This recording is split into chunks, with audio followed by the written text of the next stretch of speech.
Welcome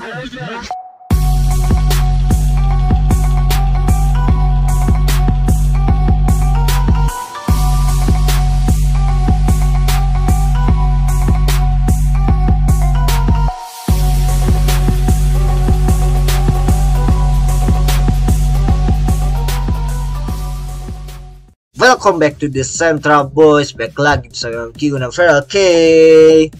Sup semuanya, balik lagi ke podcast kripto terbagus Indonesia. And today we have some more breaking news di dunia NFT. Apa itu, Bor? Let's go. Alright, jadi Hit Enang itu memutuskan untuk shutdown domain lamanya. Ini dibuktikan dari bukti Twitternya. Nah, di sini ya guys ya. Bukti Discordnya. Discordnya dia bilang ownernya akan mematikan websitenya untuk yang domain hitenang.xyz dan akan digantikan other tools seperti hand.testtool.io. Nah, atau enggak kalian bisa dibilang menggunakan mirror lain dari dari testtool.io ini ya guys ya, dari untuk NFT-nya ya guys ya. Jadi untuk platform NFT di Tezos itu karena NFT tersangkut di smart contract, kalau kita klik ininya, linknya di sini, itu udah nggak ada ya guys ya. Jadi mereka pindah ke platform domainnya hitenang.art ya guys ya. Dan ini shoutout juga buat biasa background musik di konten kita itu selalu di provide oleh Scootbeat. Shoutout. Let's go.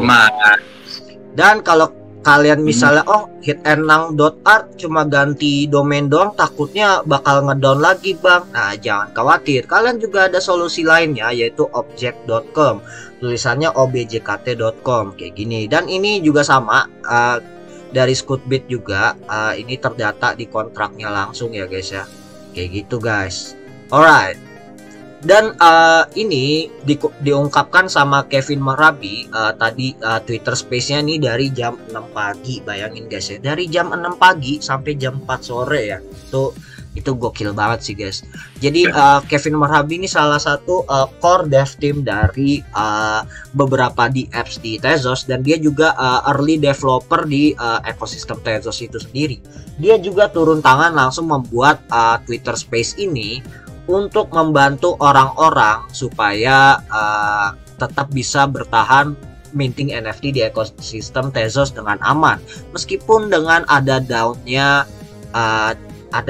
sedikit di ya ganti-ganti domain lah, di mute lah.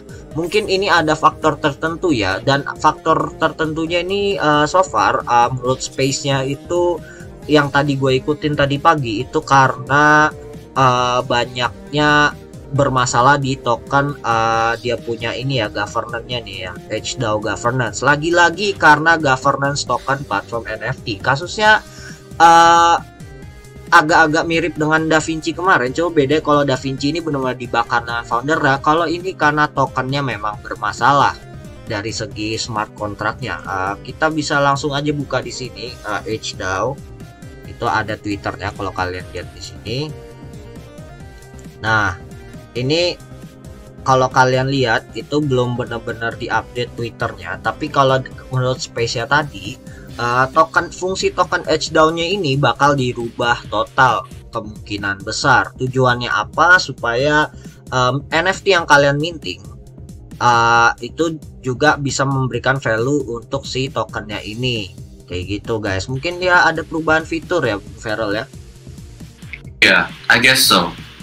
Tapi ini menurut Anda apakah ini sedikit konspirasi ya? Karena menurut gua ini gua tadi pagi bikin Twitter gue sedikit speak up tentang kejadian yang DaVinci Gallery kemarin, dan juga ngedownnya platform NFT Tezos yang hari ini ya. Nah, jadi di sini dibilang gue bilang di sini kalau minggu ini tuh hari terburuk untuk platform NFT One dan Tezos. Kenapa? Karena untuk DaVinci Gallery itu sini gue sorry sedikit berkata kasar, tapi intinya ya kemarin itu karena smart contract karena tokennya di soft rug pool ya, di burn oleh foundernya sendiri ya, dijual-jualin, didumping gitu ya guys ya. Detailnya ada di video kita kemarin. Dan untuk hit enang ini gua menjelaskan di sini yang tadi barusan gue jelasin, udah mulai discontinued untuk domain.xyz-nya, dan juga ownernya nge-shutdown untuk yang platform handnya ini ya guys ya, yang domain XYZ seperti itu guys. Nah, dan juga menurut gua di sini ini juga karena gue juga orang yang membangun Scootbit dan Scoot Artwork juga dan berdiri di atas dua platform NFT ini, menurut gua sangat disayangkan aja ya, karena bukan menggiring opini maksudnya, tapi di sini karena Hand dan Da Vinci itu adalah kesempatan besar untuk para seniman, musisi maupun ya karya artis digital yang ingin terjun di NFT dengan biaya yang murah, dan juga ekosistemnya juga merakyat ya guys ya, beda dengan Ethereum yang semuanya serba mewah-mewah kayak gitu. Nah juga menurut gua ini adalah poin terpenting yang harus dicatat kalau kalian ingin membuat platform NFT. Pertama pastinya kalau bisa sih gasless, tapi kalaupun nggak bisa at least gas fee-nya harus murah. Ini harus berkaitan dengan ekosistemnya, ataupun misalnya ekosistemnya gas fee-nya mahal kayak Ethereum, kalian harus bisa ngakalin supaya gas fee-nya jadi murah seperti itu. Kedua adalah tim yang di belakang platform harus 100% transparan dengan semua tindakan yang mereka lakukan di platformnya, maupun dengan misalnya mereka ada token governance ya maupun tidak, seperti itu. Nah ini menurut Bung Feral yang poin nomor 2 ini gimana nih? Kalau yang poin nomor 2 itu sudah apa ya, itu sudah terus sebuah necessity nggak sih, sebuah keharusan gitu loh, karena kan mereka membuat platform yang berbasis blockchain kan, dan blockchain itu bisa dibilang harus transparan lah, transparansi dua arah dan seterusnya. Jadinya oleh karena itu ya tim yang mengurus platform NFT ini harus 100% transparan gitu loh. Dan menurut gua apalagi yang ketiga nih, the artwork, music, etc. that is minted should be well curated. Itu gue setuju banget, karena seperti yang gue ngomong di video sebelumnya yang masalah Da Vinci, karena mentang-mentang gasless atau gas fee-nya murah banget, orang cuman spam artwork aja gitu loh, kayak quantity over quality, jadinya kayak cuman spam konten tapi kualitasnya shit gitu menurut gue. Oke. Nah, menurut gua kenapa poin nomor 3 ini dipentingkan, karena biasanya selain poin yang tadi Bung Feral bilang, biasanya platform NFT tidak terkurasi ladang membuat sebuah komunitas platform itu menjadi maaf jelek. Kenapa gue bilang jelek?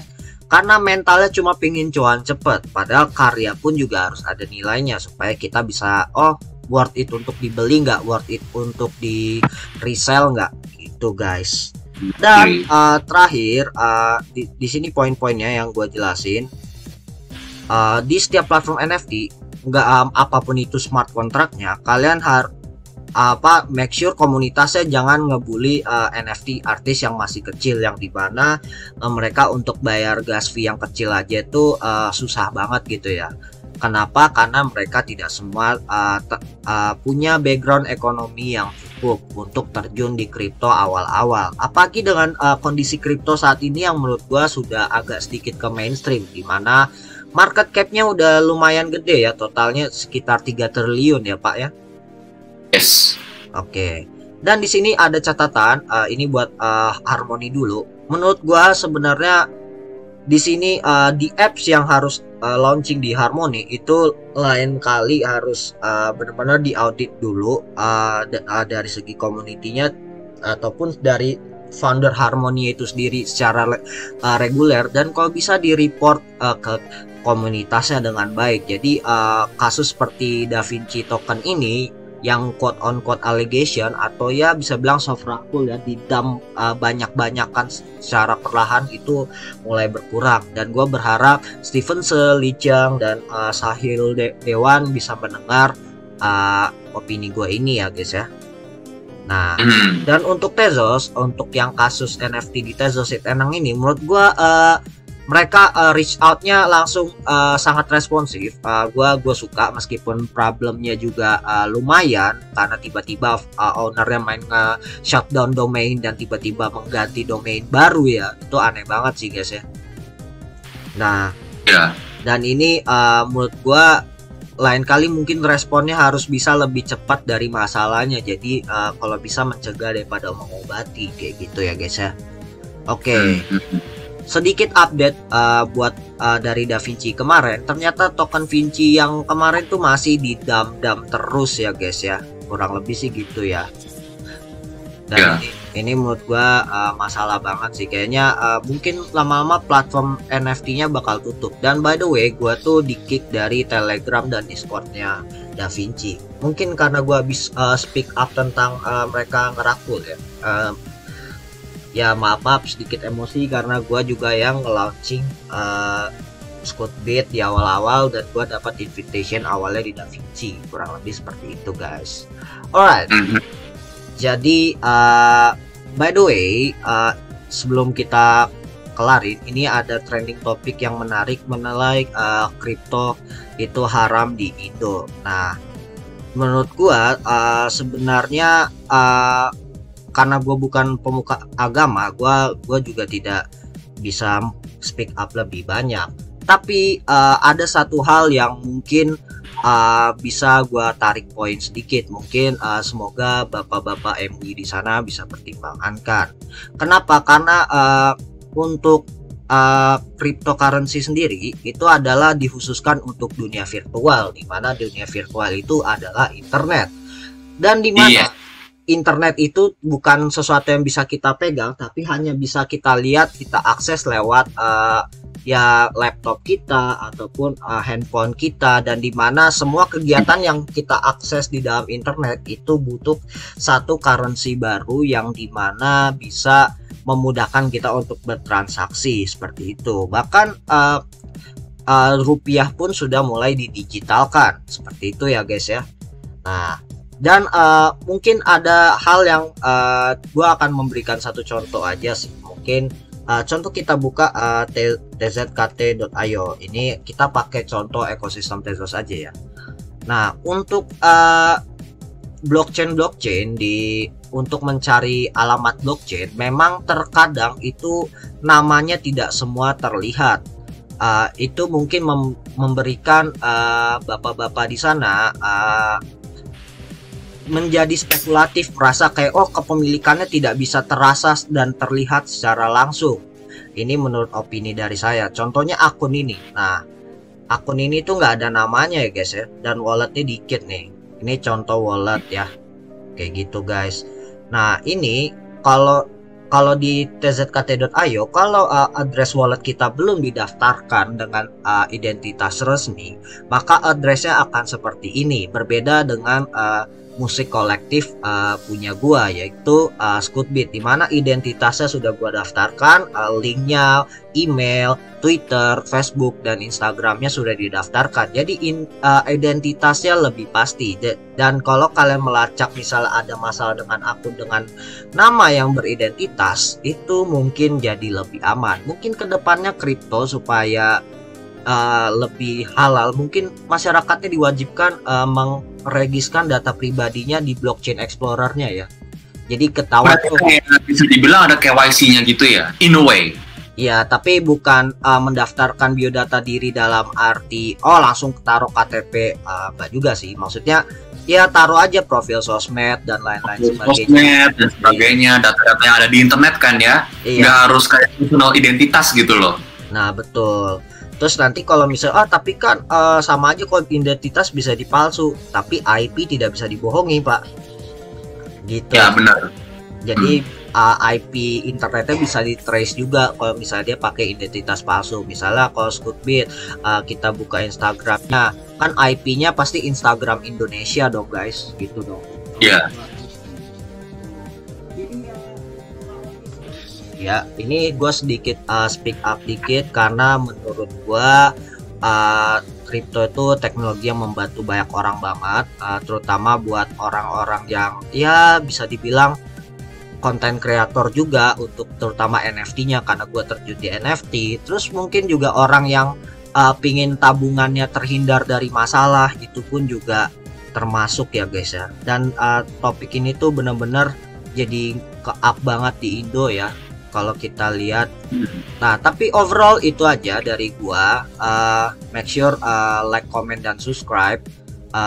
Tunggu, Mam. Gue mau nanya. Sorry. Alright. Ini menurut opini lu aja ya. Menurut lu soal kasus Hit Enang, Da Vinci, market turun, terus soal kripto diharamkan, menurut lu ini kayak kita masih di bull market nggak nih? Tapi kalau menurut gue ini kayak FAT-nya itu coincidence banget gak sih, dua platform bermasalah tiba-tiba terus market crash. Ya crashnya 15% lumayan. Terus juga dengan naiknya isu haram kripto di Indonesia karena MUI sudah mengesahkan.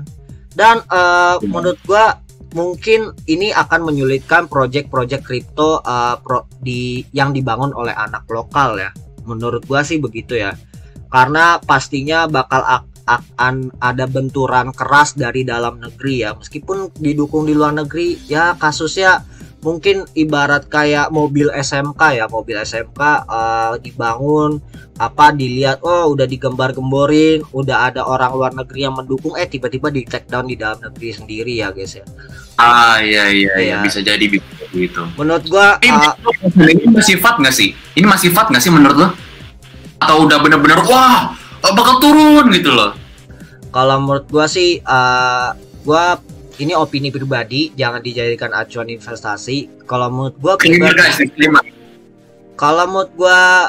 pribadi itu Desember itu bakal menjadi penentu terakhir ya, karena pertama udah banyak banget isu-isu semua mata uang itu pada hyperinflasi semua, bahkan termasuk dolar ya guys ya, kayak gitu. Yes. Dan itu menjadi masalah juga sih sebenarnya. Oke. Kita closing aja ya Pak ya. Oke. Let's go. Kita Centra boys. signing out. Let's go.